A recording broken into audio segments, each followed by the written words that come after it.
Hey, what's up? This is Kevin from Kevin's Barbecue Joints, and I'm excited to share my chat with Kelly Yandell. I've been meaning to talk to her for a long time because I knew that she was a photographer, and I knew that she was the advisory board president for Foodways Texas, which in August she just stepped down as. So I wanted to talk to her about Foodways Texas and maybe barbecue photography or just photography in general. But I knew as I'm doing these interviews, I'm trying to find people that are integral to this entire barbecue story or entire food story for Texas. And I didn't really know what I'd be getting into. I just knew that I needed to talk to her. And you are going to love this interview. It's so interesting. A lot of times I step aside and let Kelly talk because she's so intelligent. She's so thoughtful about food and food in Texas and Foodways Texas, and then about barbecue and passionate about barbecue and passionate about the people that are part of barbecue, and that is essentially what barbecue is all about. We get into Texas A&M and the connection to Foodways Texas, and then Camp Brisket and BBQ Summer Camp and the symposiums that Foodways does. But mostly we talk about the story of Texas barbecue and the people that are involved and the current people that are involved and how they're all intertwined. And it's just, I think you'll gain so much from this. I don't want to talk too much. I can't thank Kelly enough for taking the time to give us this information and to share her thoughts on all this. It's remarkable. Thank you again. I know you're going to enjoy this. Oh, and I don't want to forget that Kelly Yandell can be found online at kellyyandell.com. I'll put a link to it, as well as themeaningofpie.com. Both those websites, you can check out her work, check out what she's all about. Didn't want to miss that. And per usual, this interview is brought to you by The Smoke Sheet. The Smoke Sheet is a barbecue newsletter brought to you by Ryan Cooper, who is at BBQ Tourist, and Sean Ludwig, who is at NYC BBQ. Follow them both on social media. They are going everywhere, doing everything in the barbecue world, and you are going to get hungry every time you check out their feed, which is a good thing, but you'll get scoops, you get different things, and that's why they joined together to create The Smoke Sheet, which is available at bbqnewsletter.com. It's a barbecue newsletter that comes into your inbox every Wednesday, and it's chock full of information, news, where pit masters are going, where chefs are going, all within the barbecue world and meat world, barbecue events that are coming up, so that way you don't miss out on anything, information on the latest barbecue YouTube and podcast stuff, so that way you can check that out, as well as a barbecue recipe of the week. It's an amazing resource, and it's well thought out, and there's also, I forgot to mention, there's original content every week. They travel a lot, so then a lot of times they'll write about their journeys, and either together or separate, and then they also bring in some guest content creators that put together amazing stuff. It's a really great resource. It's very interesting to read every week. I always get something out of it. There's always something. I try to stay on top of everything, and they stay on top of more things because there's always something new that I didn't know about.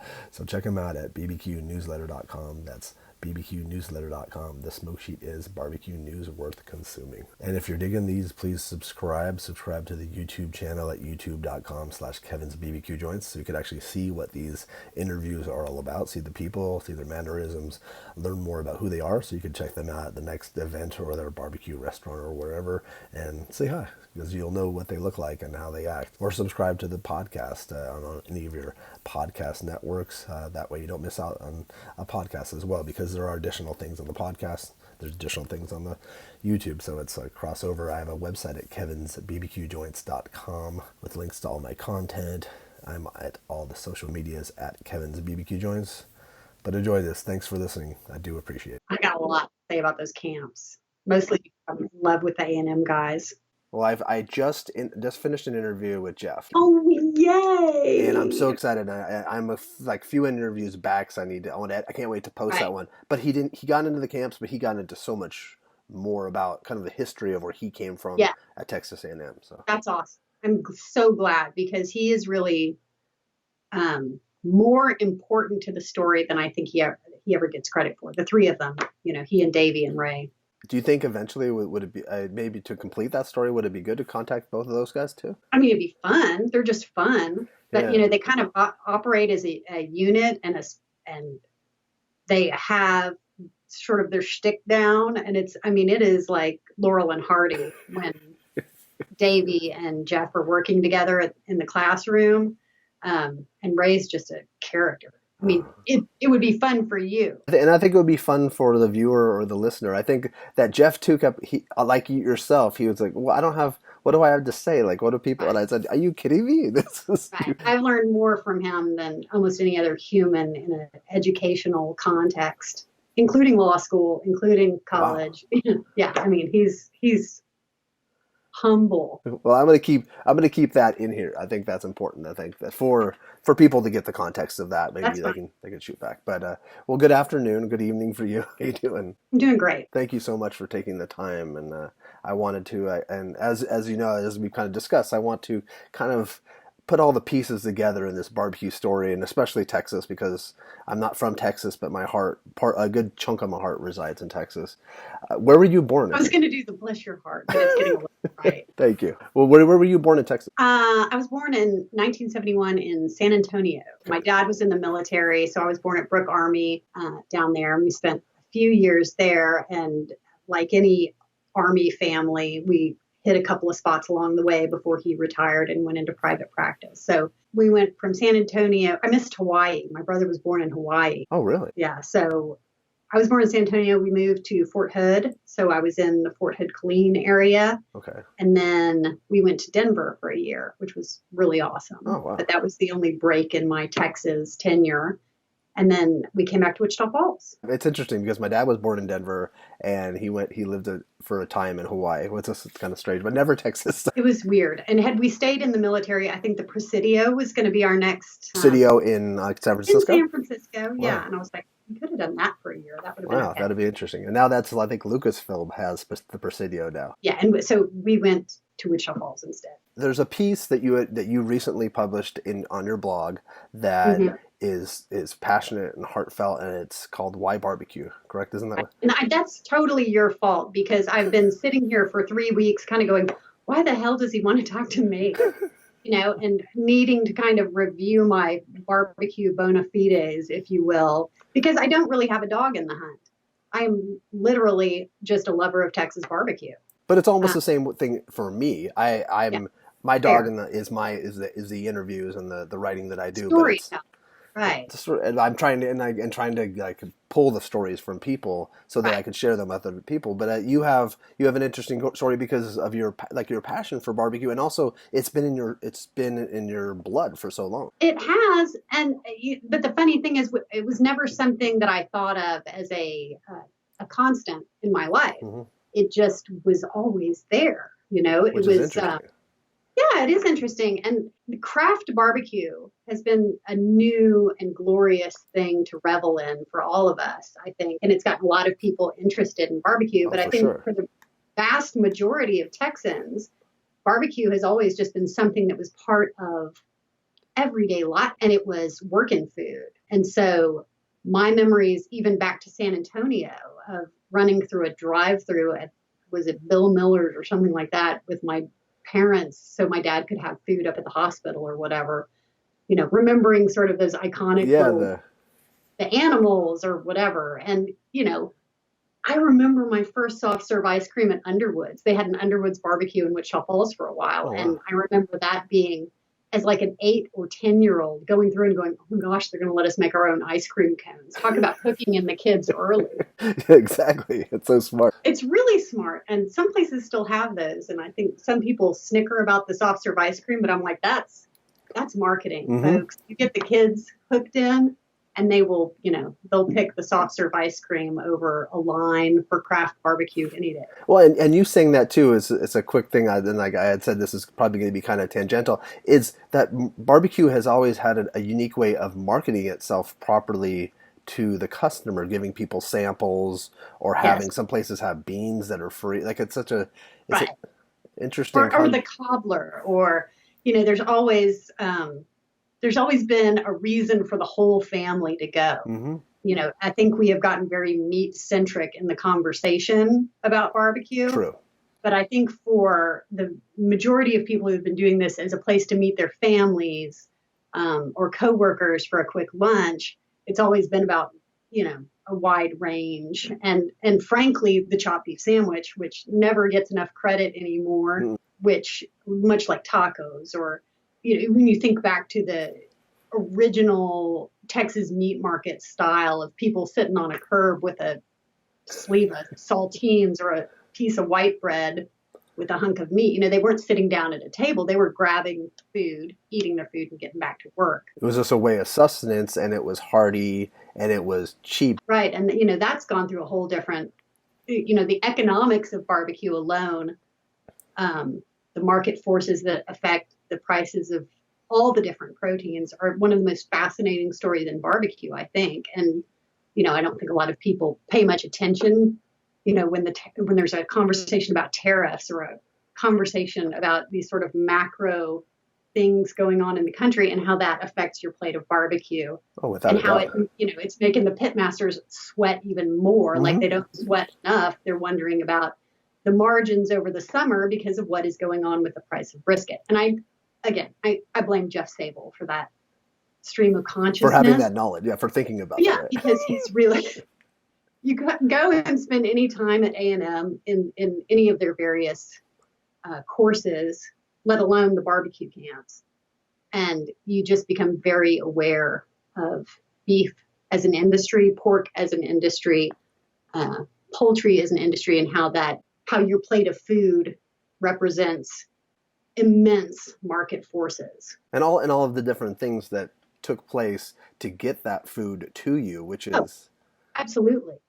And maybe we should back up and talk about Foodways Texas and get into the camp thing, or I'll start talking about, you know, cattle ranch. Why don't we talk if for a lot of your back for because you and I probably this there might be a part 4 eventually of this, but I think that for people, if they want to get your background, because it's a very interesting background, or get like a snippet, would be to look. I'll put a link to your piece, because you talk about you kind of get towards where we're going to be talking about. Exactly. I think.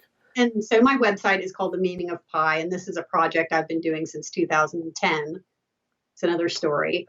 But there are also a lot of articles on there about the camps, Camp Brisket and BBQ Summer Camp, that Foodways Texas does in conjunction with Texas A&M. So if anybody after this is over wants to learn more about the camps, the information is out. Yeah, get additional information. So were you involved with Foodways Texas prior to your relationship with Texas A&M, or? Absolutely. Okay. Absolutely. I was not in the original group of people that formed Foodways Texas. Foodways Texas was developed by a group of chefs and journalists and ranchers and farmers and, you know, other interested citizens who had a desire to preserve information about the unique food cultures of Texas. Mm-hmm. There's a Southern Foodways Alliance, and Foodways is an academic concept about documenting and talking about the way that people eat, what they eat, how they celebrate, you know, what kind of foodstuffs they employ in their cooking, and why, and the hows. And it's kind of fascinating. And it, you know, I love stories. So for me, it just was a glorious thing when I learned that there was something called Foodways, let alone that a group was forming to talk about Texas food culture, because it was believed that Texas was a big enough region.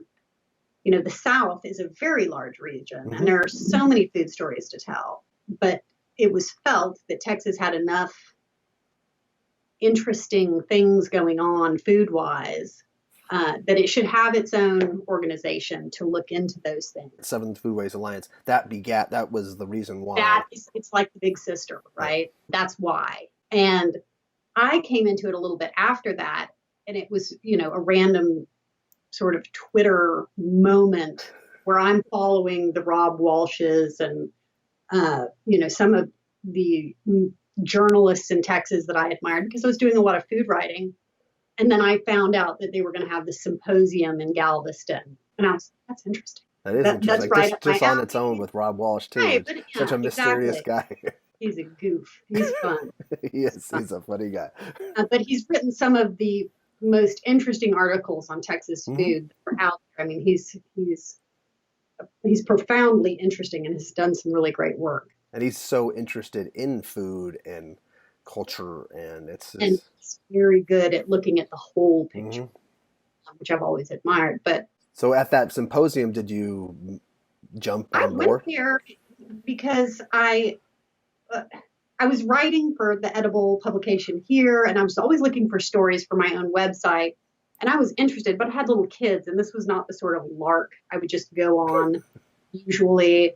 But I ended up, because of a mutual acquaintance and meeting Jim Gosson, who runs Louisiana, is now part of Cisco, but he was in Louisiana Foods. And I had this big pie experience with these gentlemen who were sending me heirloom apples from Washington State, and we were having a conversation about rendering leaf lard, and it was just this really weird Twitter-driven pie thing. And then the guy from Washington State, John Rowley, was coming to the symposium. I'm like, I gotta go.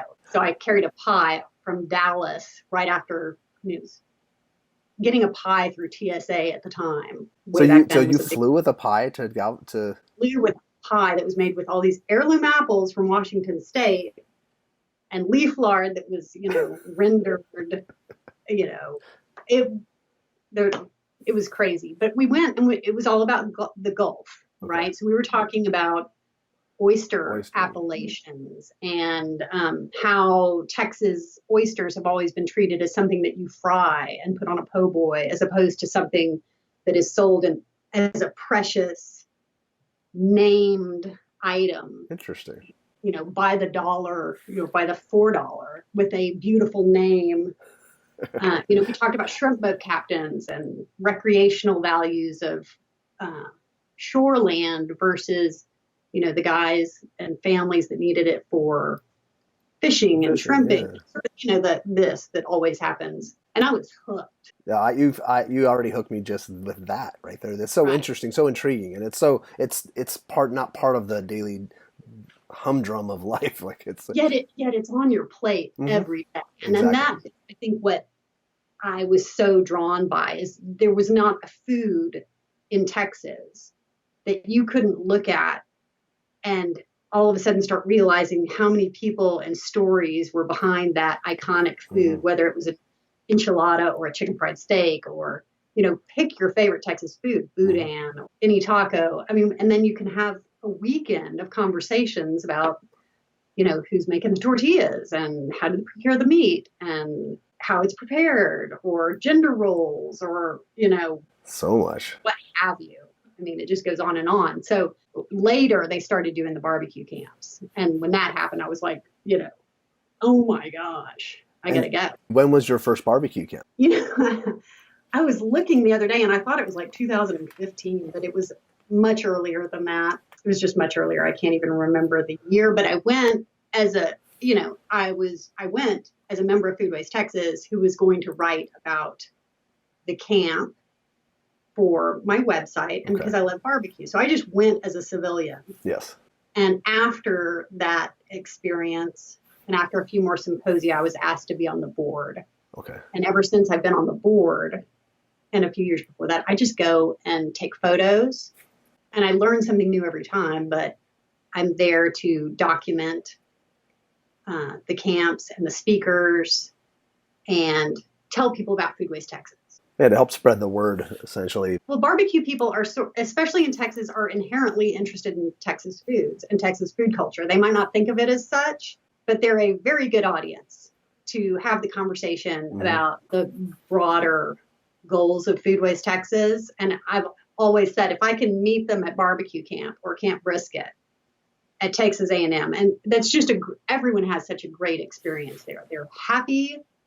You're sick, you've eaten so much meat, you're about to die by the end of it, but everyone has had such a great time that when you explain to them over the course of the weekend what your goal is as a group, they come back. Yeah, definitely. But you have to have people there that can explain what Foodways Texas is, other than the people who help put on the barbecue camp with. Then that's just a piece, so to speak. Who was at that? Do you remember who was at that original camp that you were at? Was it Camp Brisket, or was it a? Did I go to summer camp first or Camp Brisket? I can't remember. I have some of my old. Oh yeah, BBQ Summer Camp in 2012 was, I think, one of the first, if not the first. So just to be clear, we have two camps. We have Yes. Camp Brisket in January when it's nice and cool outside and everyone enjoys standing out by the smokers. And then we have BBQ Summer Camp, which is in June or sometimes in July, depending on how it falls. And it's so hot in College Station, and we're still out by the smokers and, doing whole hog. And the difference is that Camp Brisket is 100% about the brisket, Mm-hmm. And this obsession that we all have with this amazing cut of meat. Mm-hmm. And everyone's so excited because by the time they leave, they could say, pectoralis profundi with a straight face and go home and really make their neighbors happy. And understand the grades of meat. Yeah. A lot of people walk into barbecue camp or Camp Brisket feeling pretty confident about their skills. About half of the people are like, I've never known how to do this and I really want to know how to do this. And the other half come in like, I'm so good at this. I'm sure. And I'm so glad to be around my brethren who are probably not as good as I am. I can't wait to share my knowledge. Right. And we're not talking about the pitmasters. But I mean, about 20 minutes into it, everybody's like, oh my gosh, I don't know what you're talking about. I've got a lot to learn. Even if I know a lot, I've got a lot to learn. Yes. But that's just about brisket. And then the barbecue summer camp has the other proteins. So we talk about beef more generally, and we talk about pork, and we have a day on poultry, and it covers seasonings for all of the proteins. But both of the camps start with sort of an introduction and a little bit of history just to kind of ground everybody. Doesn't the summer camp have sausage making, or is that separate? This is thank you for letting me back up for a second. We partner with Texas A&M to do these camps. They're held at College Station on the campus of Texas A&M in the Meat Sciences Department. In the Rosen. I don't know if you've made it yet. You need to. I have not. No, it's my dream.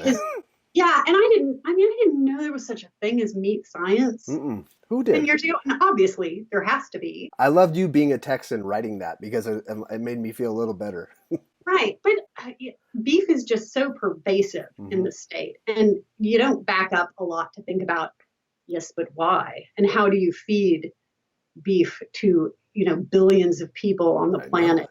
How do you make this happen as a market? And this is where you learn those things. You're going to be a person involved in meat science.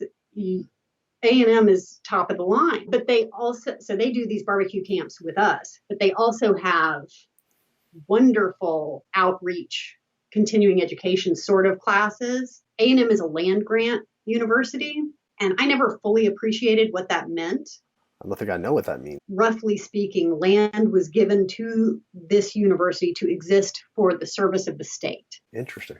And so we have extension services in Texas that help with all kinds of agriculture. If you have questions about how to have a peach orchard, or you've got a funky bug on one of your pecan trees, or what have you, or you need your soil tested as a farmer or rancher, you're reaching out to extension services and taking classes that are offered by Texas A&M. And they're just all out there for the taking. And I'm not sure a lot of people know that they're there.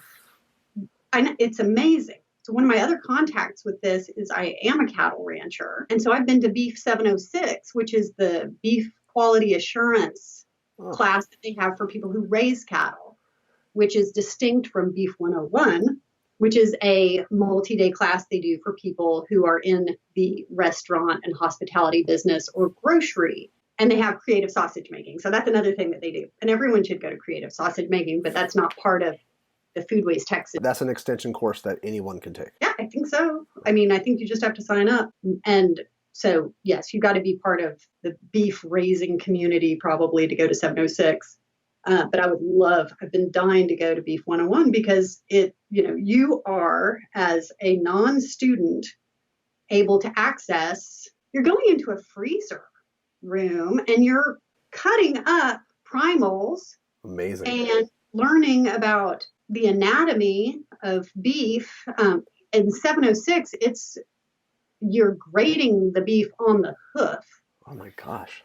By the time you get back into the building and have your hairnet on, you're watching them take the hide off of that beef. Wow. So it's an amazing amount of learning that goes on there, and a lot of it can be accessed by us, by lay people. I need to do this. And and as a carnivore, as a beef eater, as eating a lot of protein, it's important to have that knowledge, I feel. They do this stuff at A&M because they think it's important for the state to be successful in agriculture, to be a leader, to do things well, to do things ethically, True. to have good economic information. It's an ethos of wanting people in the state who are involved in agriculture to succeed, which is a bizarre thing when you think of the way a lot of other universities operate. And that, no insult to anyone, but it's weird and amazing to have a school who is like, I am here to work with you. And it's almost analogous. It's just kind of like the barbecue world in the support aspect. It's amazing, but there's no coincidence that so many of these pit masters come together in the context of barbecue camps. True. And around Jeff Sable and Davey Griffin and Ray Riley, that this conversation has opened up and everyone has become a family. I think that, for a very long time, and one of the best books out there on barbecue is Wyatt McSpadden's photo books. Mm-hmm. There's two of them, and they're phenomenal. But Daniel Vaughn wrote one of the pieces in the book, and it talks about how, before webcams and Skype were pervasive, before social media, before YouTube, regional barbecue was a lot more regional. It didn't cross those, there, and it didn't cross boundaries as much. And now everyone has access to all this information. Please talk about Wyatt. I interviewed Wyatt, and he was in his garage. And so I'm a photographer. I mean, that's my happy place. That is what, when people say, what do you do? Which is a complicated question for me, because I am primarily a parent at this stage of my life. That's what I'm dedicating my existence to. And I fit all of my passions sort of in the corners and creases and crevices of time that I have. It's writing and photography that keep me sane. Mm-hmm.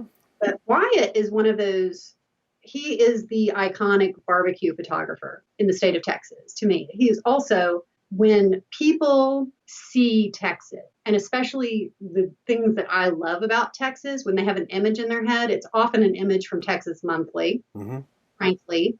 And Wyatt is usually the person behind that photo. Mm-hmm. Whether it's the Cadillacs buried in Amarillo, or that iconic photograph of Beyonce with the Willie Nelson braids. Oh, yes. Headband, she's got a bandana around and looks like Willie Nelson, but it's Beyonce. And I'm like, that has always been one of my favorite photographs that is one of my favorites. I didn't know it was Wyatt. And I mean, I think that's one of the I told you just now. Like, my daughter's like, he met Beyonce. Yeah, that's like that's not really the interesting part, but it is cool. I hope that I have the technology that I could produce that photo while we're talking about it. That would be. I hope you can too. Let's see if I can become a better editor. Right. Wyatt's book is amazing, start to finish.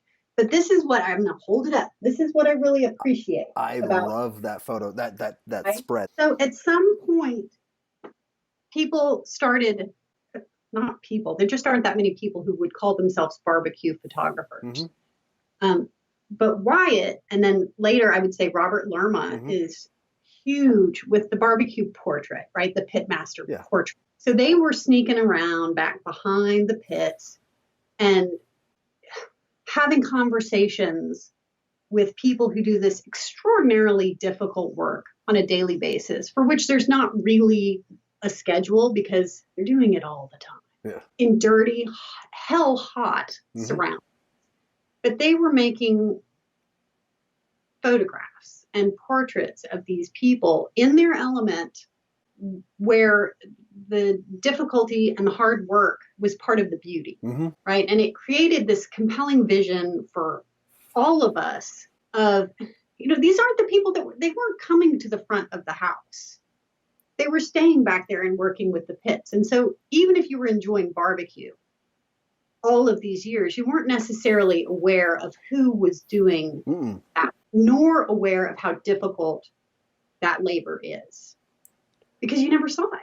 because he's out back. And these people look like they had been laying tar or. Yeah, and I mean, one of the things we do at camp is we go to Martin's in Bryan and Steve Kaczynski's place, and it's, I mean, you go back into the pit room, and you're just struck by this blast of.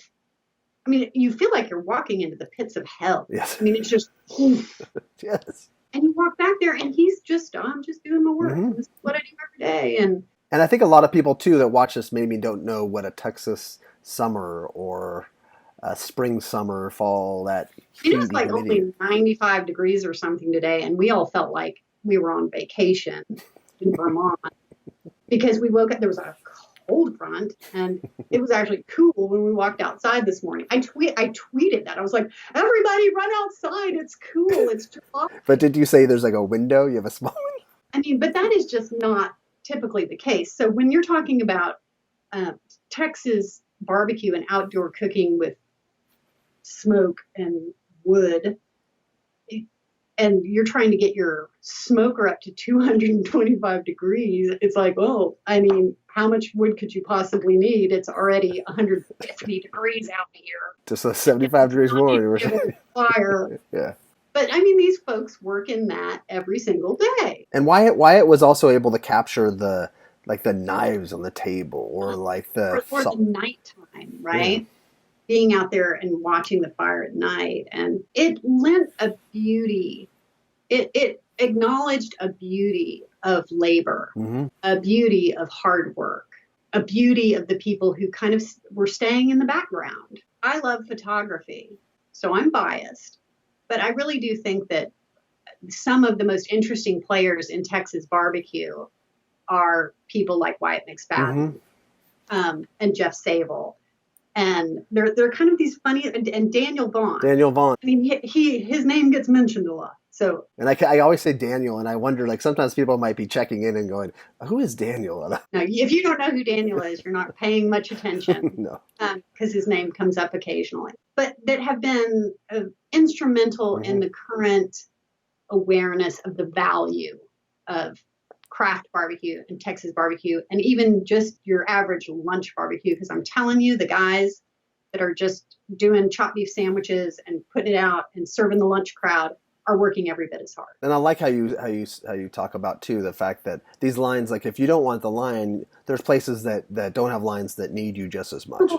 Need you, you know, and you know the gift of Daniel Vaughn is that he went around the state for us, and he hit the road on his own dime. I mean, you know, back in the day of full custom gospel barbecue.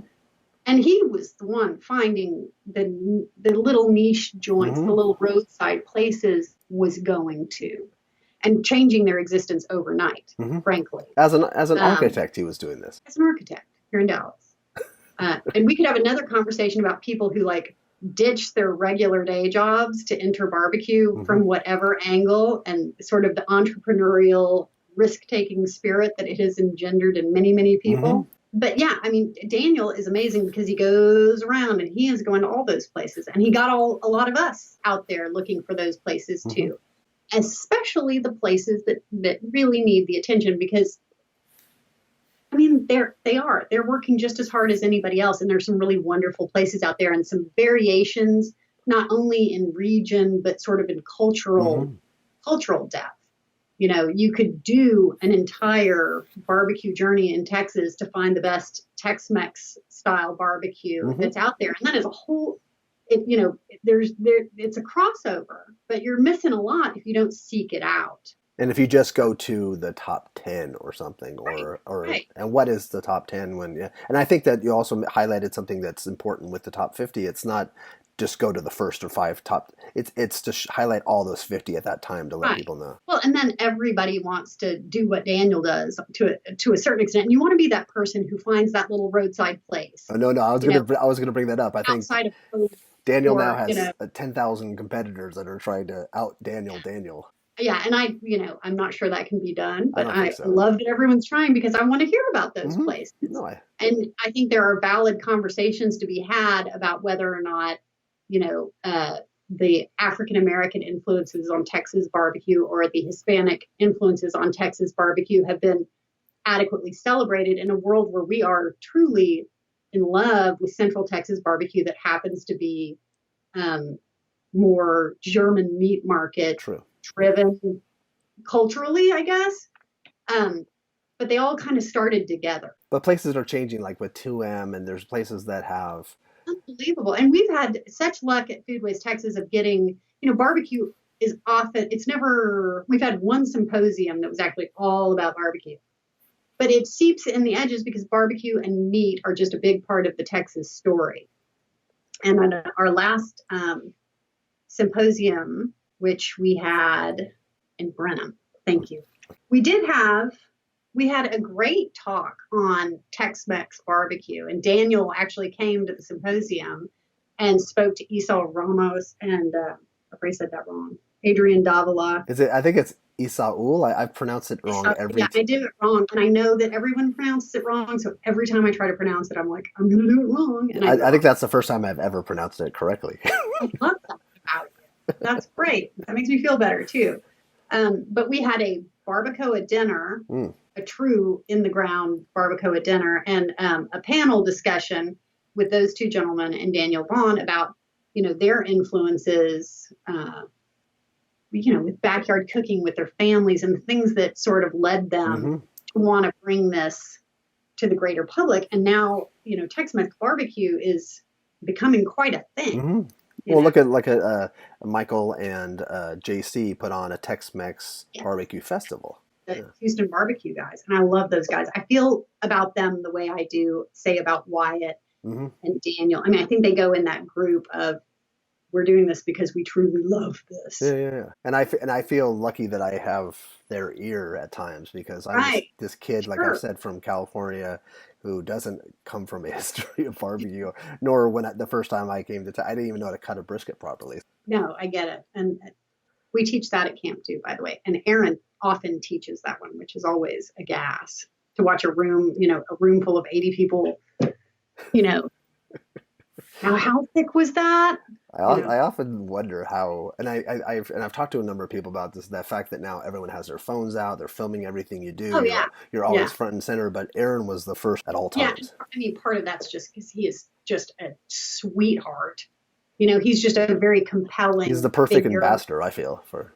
Yeah, I mean, he's nice. And he's affable and he's fun and he's so willing to share. And I think that caught a lot of people off guard. And I think that was part of the shift to like the Texas barbecue family concept was just, he's like, yeah, I'll tell you everything. Yeah, I'll do a PBS thing. I'll tell you, our stuff's not going to turn out the same. We're never going to do everything the same, but let me tell you what I do and what I screwed up. I mean, the fact that one of the best lines in barbecue literature, if you will. Okay. And if I can be so bold, if you get annoyed with this, please let me know. Where is my friend book? This is another one. I just, it's like if you always need a present for somebody that likes barbecue, you can never go wrong. Most of my barbecue books, unfortunately, are at the ranch, but this one is this line. This is one of the most important lines in Texas barbecue literature. Okay. You asked me. Before I knew it, there were 130 people ambling into the backyard. I got distracted and kind of overcooked the brisket, or so I had thought. Wow. I mean, you're just like, wow, right? You should probably watch the master class, but it might mostly have been in that sentence, sort of his journey of like, I had all these people over and I kind of turned my back on the fire and I had been doing all this work and trying to improve it, but I accidentally went 5 degrees over. I accidentally created something. Like it's like I actually changed the barbecue world. But at every turn, he's also giving credit to the people he gained his original information from, or sort of his journey. And I mean, even in his book, you're not even talking about Franklin before he's giving you the list of the 5 legendary barbecue joints you need to visit as a person who loves Texas barbecue. Or talking about, how he got his first look. I mean, that piece, that perfect bite of barbecue from Louis Mueller. Right, from Bobby Mueller. just across the Mm-hmm. counter and was like, ah, you sort of have that epiphany moment, Uh-huh. right? But he's just happy to tell you Mm-hmm. everything. And everybody else, I think, was kind of like, well, I guess this is just going to raise all the boats. Mm-hmm. Let's just talk about all this stuff and let's all improve together. And there were people keeping secrets, I think, a little bit in Sure. Texas that I think, not all, but I think there were people that were. And I kind of feel like that his, even after opening his trailer, I think it was the PBS special that kind of made people think, wow, in his book that, whoa, okay, wait a second. This is Yeah. accessible. And you don't know how many people I've talked to that are doing Central Texas style barbecue outside of Texas. Yeah. That the book, the YouTube stuff, from everything Aaron, it's all Aaron, and then everything Well, else. and Daniel's book. True. And then there's that, One of Profits of like Smoked the Meat. back of Profits of Smoked Meat is one of the best barbecue how-to guides in the world, because in that too, and maybe I have my timeline off, because the fact that Daniel was able to get that many influential pitmasters to contribute True. sort of, this is my signature protein and this is sort of how we go about it, which in barbecue it's like, oh, you're doing that at 225 and you're doing it for, oh, you're doing the pork ribs 4 hours and then you're wrapping them for it's like this sort of very little information gets you a long way down the road Mm-hmm. in this game, and it's starting to get a little I think dark. it's getting a little darker, but it's not dark at all. Do tell. It's not like when I interviewed Pat Sharp and we had to do it like 3 different times. She's another person I feel like doesn't get a lot of credit. I agree. I think I'm so glad you mentioned that. I think she is fantastic. Yeah. To get us to where we are right now, I'm not jumping here, but to get us there, there's been so many people that have shared this. Yeah, and of course, the Texas Monthly phenomenon of That's true, yeah. talking about barbecue precedes Daniel by decades, Mm-hmm. right? So yes, and you can't. It is very easy in an industry with so many phenomenal people, be they journalists or pitmasters, or the people that work the front of the house or the people who are making the sides. There are so many people involved in this industry back the whole way. I mean, the cattle got to, this hemisphere in the 1400s, right? Yeah. And the cattle got to Texas in the 1600s. And ever since then, there have been large numbers of people involved in Texas barbecue. Mm-hmm. I mean, that's just how we were eating from the very beginning. And so I'm glad you said that, because I don't want to go, well, it was Aaron and well, it was Daniel, or why. And I don't think you came across that way at all. But it goes way further back than that. But I do think that most people would agree that there has been a transformation in how we access the culture. For sure. And I think that I've done so many of these, and I'm kind of like obsessed with like the learning and doing and putting them out, that people might have missed the fact that I did interview Wyatt or Pat. And it's not, I'm not tooting my horn. I'm saying, go back and I want to let people know. Go back. Well, and I think that often when you hear criticism of sort of the way the media interfaces with barbecue, or like, this person is not, we're just hearing about the top 50. Like we had that conversation a minute ago. I'm like, no, go back and read the stuff. Mm-hmm. Don't just read the top 50 list. Go back and see the articles that are in the publication, or go back to, Full Custom Gospel Barbecue and see the work that's being done back then, because now, it's always been a pretty comprehensive story. And I think that what you're doing is very much, I think the reason I find this charming, sorry, but you are doing what is kind of what we seek to do at Foodways Texas. The primary way that we archive information about Texas food stories is through oral history, which in and of itself is very similar to what you do, sans the video, right? Sure. It's more like a podcast. It's a certain kind of interview where you invite someone to tell their story in their own words at their own pace. Yeah. So that can be accessed throughout time by other people. Now we're doing it in sort of an academic setting and an archival setting, so that future students or journalists or any interested person can go access those stories. But it's very similar. And hearing people tell their story in their own voice is compelling. It's incredibly compelling, and I feel like it also gives it. People might see the list, or they might see photos from Wyatt or from Robert or from Jimmy or whomever.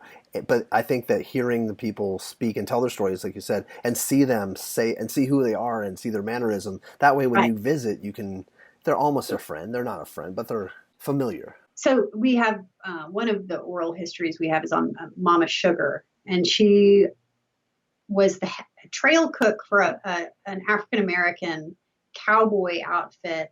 Wow. No, I mean it's a terrific story, but she's a woman. I don't know her age, but she's older, say, than I am. And she has an incredible background and has an incredible food story. And when you hear the texture of someone's voice, especially someone who's a little bit older, you hear the experience and you hear the pain, you hear the success, you hear the joy and the struggle, and you hear it all in a voice. And when you take, the funny thing is, as someone who loves visual images, taking away the visual is often as powerful as having it. And listening to the texture of someone's voice just tells you so much. We have there's a steak restaurant called Zentner's Daughter. Okay. And her oral history, it's one of the things that brings you to tears when you listen to it, but it's just because of the texture of the voice and the emotion without the distraction of this. Yeah. That's interesting. And I think that's like, I was bugged for a while to make a podcast version of this because a lot of people listen to this on the go or while they're cooking or doing whatever. Sure. And I do, now that I listen to them, sometimes I will actually listen to, which it's uncomfortable sometimes to listen to myself speak, but I listen, but it's nice. Hate this, by the way. But I do like hearing the other people speak, and it's interesting. And I've learned things that maybe I didn't learn by just watching this on a YouTube format. Right. Yeah. And visual can be distracting. They all have their benefits, but listening to someone's voice and listening to someone tell their own story in their voice just is a beautiful thing. At what point did barbecue mean something more to you? Do you remember when it kind of shifted to, or is it still shifting? Okay. Well, when I started my food blog, which is sort of a recipe development and stories and, it has a lot of things. That was the first time that I had to think about food, right? Food had always been an experience.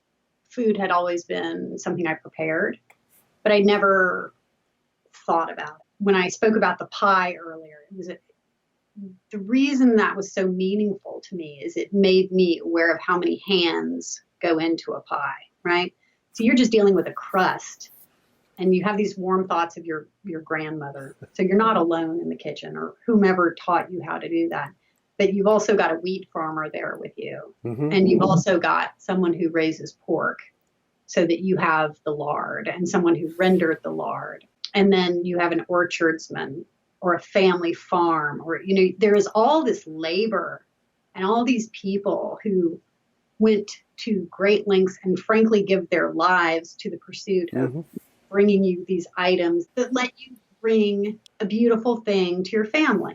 You're never alone in the kitchen. Interesting. And it is, right? It's so interesting. I think sometimes it's so like you're like ruining in the best way everything that I do from here forward, because I'm going to be conscious of it, at least like most of the time. Well, so my introduction to cooking was mostly as a mother. I've enjoyed cooking prior to that, but being a mother or a parent who cooks for your family you increase your level of care a little bit, because it matters to you. You're nourishing a family as opposed to just feeding yourself. But it also can be very isolating. I left a job as an attorney to stay home and raise a family, and that's been fantastic. But I went from a world where I was thinking more and outside and having contact with other people to, dealing with drooling toddlers. No, it's different. It's different. But so I found a great deal of comfort in, my grandmother's handwritten recipe, or, having these thoughts about all the people that were really with me. And so I think by the time that I've just always loved barbecue. I'm a Texan who always has gone to barbecue a couple of times a month because it makes me happy.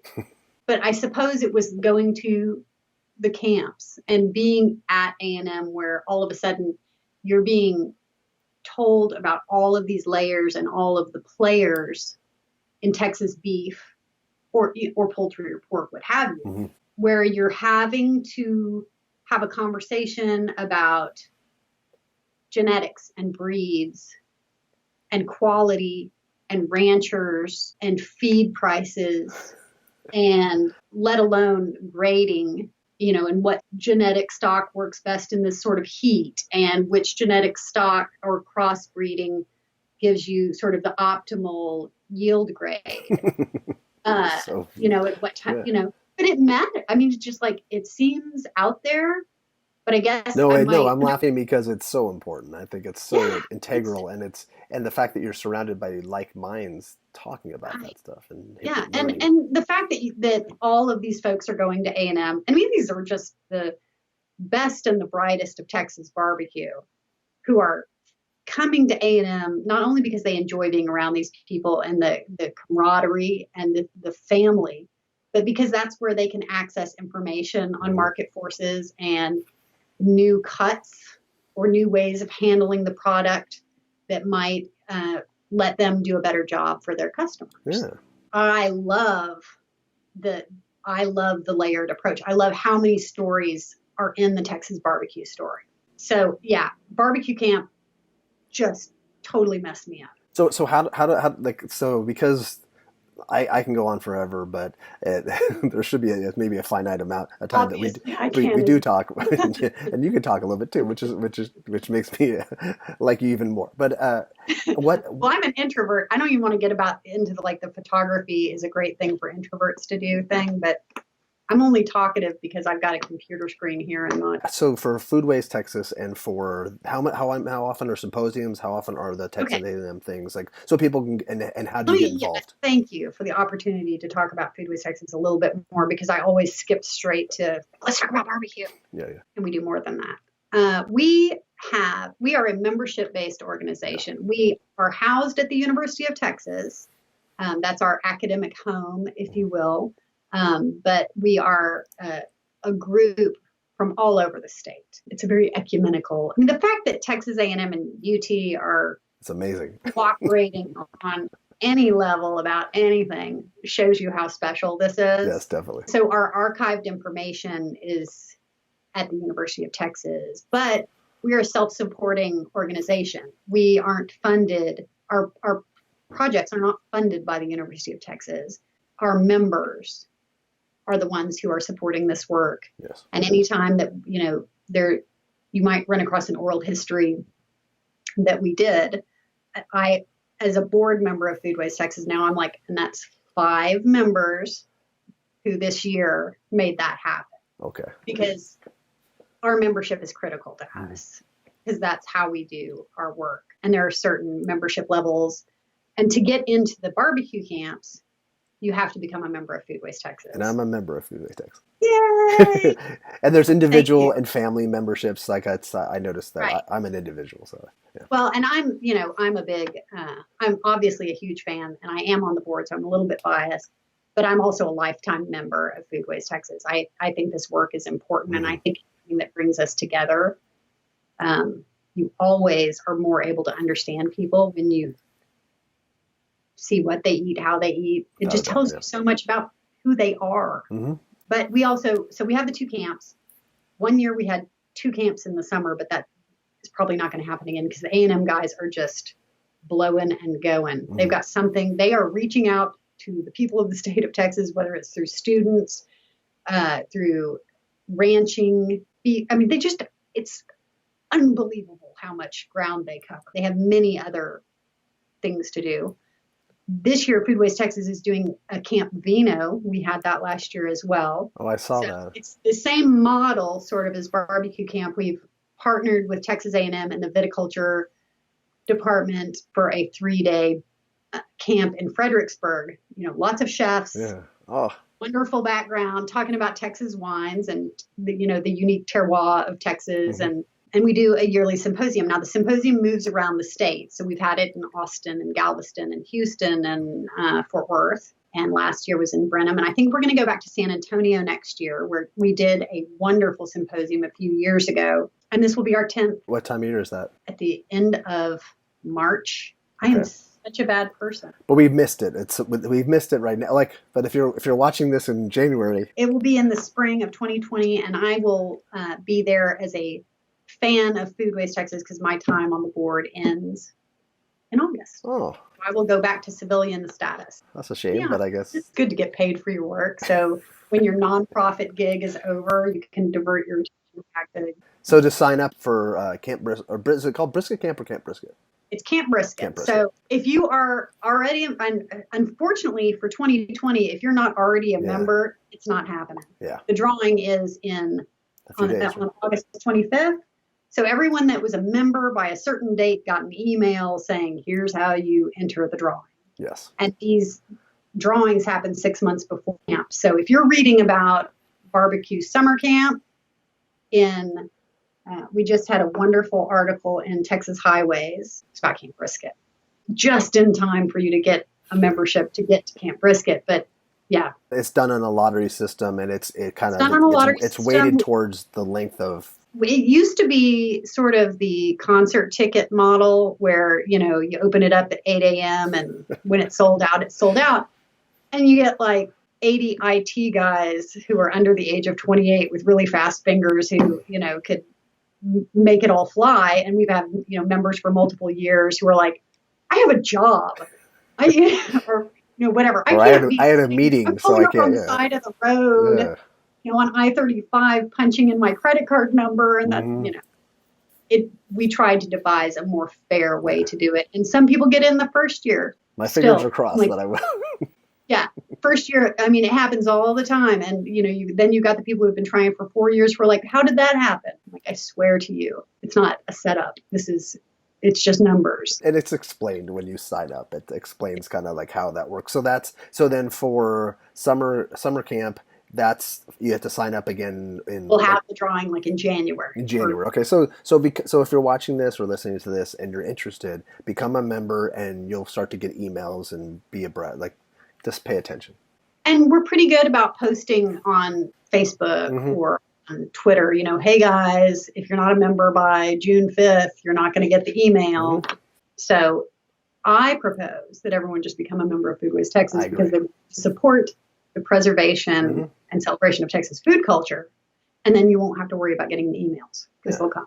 And if you're a fan of Texas barbecue and food, you should be. And then, then you help support it, and then in the end, maybe you'll get to go to one of these symposiums or to a camp, which would be. And they both, people love both of the camps, and they are very different in character, and they cover some of the same stuff and some of the different stuff. But Camp Brisket is very special, most notably because the last thing we do is a pitmaster panel where Dr. Sable talks to 5 or 6 really well-known people, and they are sitting in wood chips at the front of the beef center at Texas A&M. This is not at Rosenthal, but out in the country where they actually teach courses, and you have a chance to just hear these folks talk about the life and the costs. And I don't mean economic. I mean, making it to your kids' play. The costs of sort of the 24-hour cycle of barbecue, or the pressures of being a multi-generational barbecue family. Brian Bracewell is one of the nicest human beings on the planet, and he's endlessly generous with these camps and feeds us and brings his catering trailer. But hearing him talk about what it's like, or Wayne for that matter too, talk about what it's like to have that kind of family pressure to carry on something that has been a part of Texas heritage and culture for so long, to have that fall on your shoulders as an individual. Because it's not just family pressure, it's Elgin, right? Yeah. It's all of Taylor. Yeah, exactly. And the people that have gone there for decades, and they expect the same thing that a guy who just found out about barbecue expects. Right. Absolutely. If not more. And then you got, like a John Brotherton. And Russell Regals is always a part of the mix and always there helping. For a long time, Russell's been helping. Right. long time. Just a wonderful family. And I love Misty too. I'm going to go a whole other she could, thing talking about sort of the family dynamics of barbecue and what roles people play in the restaurants, but they are definitely a barbecue family. But having them talk about the successes and the failures and how they have learned from each other. I mean, I think that's the part where everybody gets a little choked up, right? When Miss Tootsie's up there talking about, her relationship with Carrie Bexley and, losing her son and his death and things like that, and sort of how they helped each other through these things, or hearing Aaron talk about how important that moment at the counter and Taylor was for his trajectory, or having Russell talk about, his friendships with people in barbecue. I didn't realize how important Russell and Misty were to John Brotherton until I talked to John last week. Absolutely. I interviewed him and I realized, wow, like it's so that's how John, I believe that's how John started coming to barbecue camps. I think so, yeah. Because I think he had Russell's pit, right? I think, or something. Yeah. See, I'm paying attention. I'm trying to pay attention. There's a lot of webby stuff. But we've had, when you talk about, I have a list here because I went through all of my schedules and I was like, well, I wonder if I could come up with a list of who the speakers have been at the various camps. And this is not exclusive, and the lineups change. And Jeff is very, very crafty about how if a pitmaster shows up in his classroom and they're there as an attendee, he's going to get them up on the wood panel or the pitmaster panel. He's very good at recognizing the talent that stands before him. And it's like, oh, that's great. Get up here, right? You might not be on the schedule. I don't care. Get up here and tell us your story. But Erin Franklin, Jess Pryles, I don't know if you've interviewed her yet. She's at the very beginning when I did this, and she's been extremely generous to me. That might be when you need to go back around and talk to her again. She's had so much going on in the last couple of years, and she's a real voice. And some of the things that you've talked about, they're echoing back to my conversation with her, so I feel like she's gained a lot of knowledge from Texas A&M. Right, and they're very close, and we are all. It's funny. We are all just very close at this point, and I feel extremely honored as someone who's not professionally involved in the barbecue world. I'm a voyeur. I'm hiding behind a camera. I'm trying to get these stories out, but I'm not in the barbecue world. Mm-hmm. And people have just been endlessly kind and endlessly generous. And I feel like it's a real honor to call a lot of people my friends.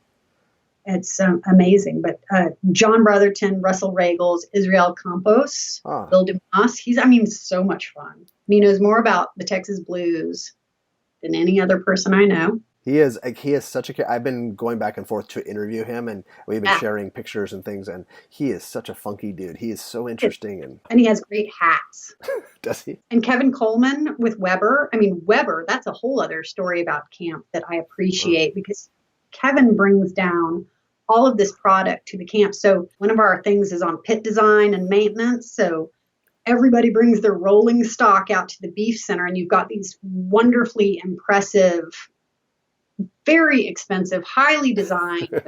It's the best of the best. They're amazing. You walk out there and, you just see people doing math in their heads about whether they can make a choice between sending their kids to college next year or, upgrading. Yeah, a pretty good down payment on a pit. Right, but that can be very costly. And Kevin and Weber bring, all of the Weber products down there and make a pretty darn good showing that you don't need the world's most expensive smoker to do some very amazing things. And I think having barbecue remain accessible. That's so important. Is important. Just like supporting local your lunch spot, not your top 50 spot. Those are great, but you got to support the lunch spot, the accessible barbecue that, where people can get in and out on their lunch. I got to be back in the bay at the, car dealership. Changing oil in 20 minutes, folks, right? And that's a different experience. Homer Robertson, who's a world famous chuck wagon cook. I don't know him. Oh my gosh, Homer's the I'm so, best. I feel terrible. I don't know him. He makes great bread pudding and Uh, cobbler and all these I awesome want to things. He know brings him. his chuck wagon out to Camp Brisket, which is, one of the more original forms of Yeah. barbecue in our Hmm. state, right? That's part of the story of Texas history and Texas barbecue culture is the chuck wagon. And Easily. Homer, oh my gosh, he's just fantastic.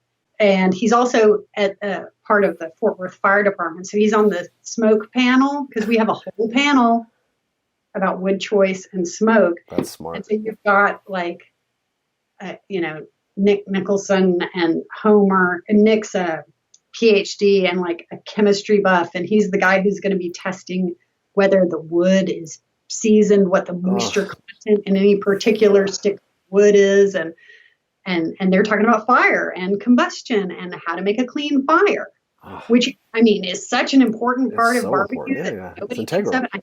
Yeah, and I think that those sort of weird topics are the ones that people come to camp and they're like, wow, Hmm. that might be the thing that has been missing. I thought a lot of smoke meant barbecue, right? And Uh-huh. it's like, no, a lot of clean smoke, Hmm. maybe. But it's an interesting group of people when you've got Bill Dumas and the chemist and the chuck wagon champion and three other pit masters at the front of the room talking about their firewood habits, Uh, firewood combustion habits. oh, that's so. You know what? It's if you're not sold by the time you're here in the interview, then you must not be interested in it at I all. I mean, I agree with you, of course. And Rob Walsh comes back and he speaks at Is he in summer Ireland? camp. He's in Ireland and he's, I think he's enjoying it. He likes oysters though. Yeah, he's all one of his best books is about Hmm. oysters. And Some of my favorite pictures that I've seen him take are from of oysters. right, and I think he's enjoying spreading the gospel of barbecue in Ireland. That's kind of fun to. Some of my favorite stories are people who like you hinted at, who have gone out into the greater world Hmm. and sort of spread the gospel of Texas barbecue, whether it's Jack Timmons up in Oh Seattle, yeah. who was one of our early campers. I mean, he made the rounds with us, or Rob being in Ireland, or Hmm. there's wonderful, wonderful place and I think it's straight up in London, but Texas Joe's, and their sideline is these intricate embroidered cowboy like sort of duty suit type things, but he's got we've got Texas barbecue in New York and No, I've interviewed a guy at the Beast in Paris, and there's yeah. who Daniel Daniel even showed up there. It's like it's amazing. It's a Well, yeah, and then all these guys will go visit each other or have events that bring the Texas guys to New York or the Texas guys to Europe, and it's just this wonderful mishmash of happy family fun. And I like that it's not just Texas barbecue now. Like look at even Daniel has his book with Sam Jones. I like that I agree.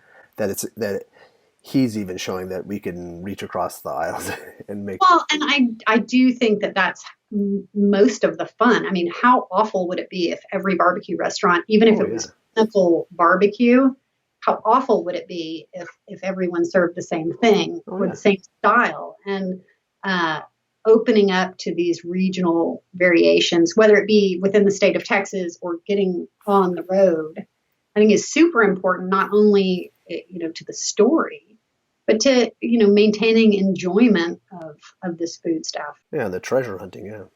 Yeah, it is. I mean, that's a good way to put it. It is treasure hunting. I can admit it. There's really great barbecue outside of Texas. There Yes. really is.